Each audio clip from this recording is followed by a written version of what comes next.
Well, let me tell you, Lake Pontchartrain has been on fire this entire fall. Anglers are catching speckled trout like they haven't caught them in years. But one place that's been kind of cool lately has been the trestles. It hasn't really turned on yet. That is until about a week ago. Captain Mike Gallo found some beautiful fish on the trestles just literally 1 week ago. We went back today to go see if they were still there. We didn't catch any giants, but man, we caught a whole lot of speckled trout. Fishing is very good there. Take a look at the action.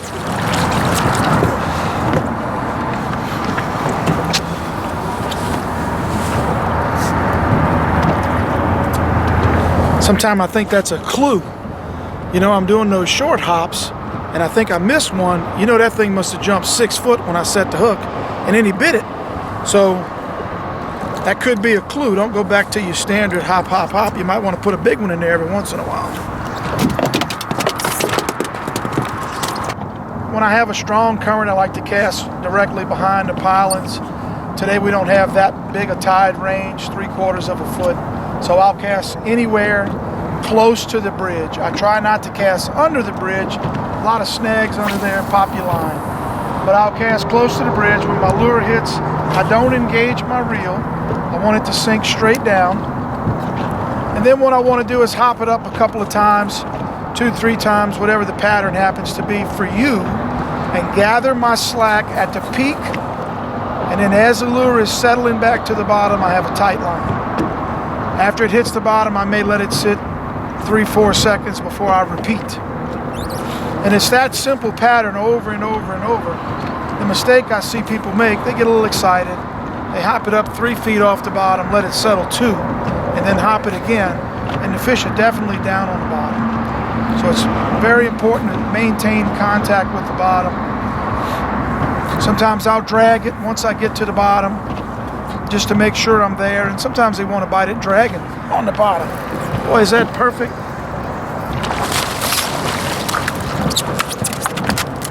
Like that. Don't you love when the description ends up being a fish?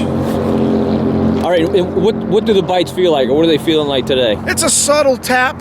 It's not a very heavy strike. A pretty subtle tap. You can see he ate this one pretty good. It's pretty deep in there. I'm fishing a salt and pepper, which mimics a pogie. And just last week I caught some trout that had pogies in their bellies.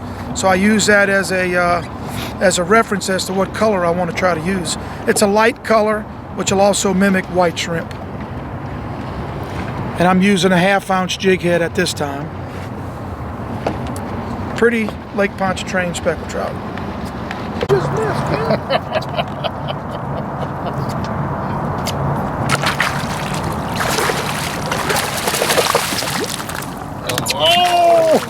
Boy, that was 8 pounds. You see that? You would have to get that one, right, Todd? That was a quick release. In the midst of a good year, if anybody has been to my seminars, I've been talking all year long about what I call billfish.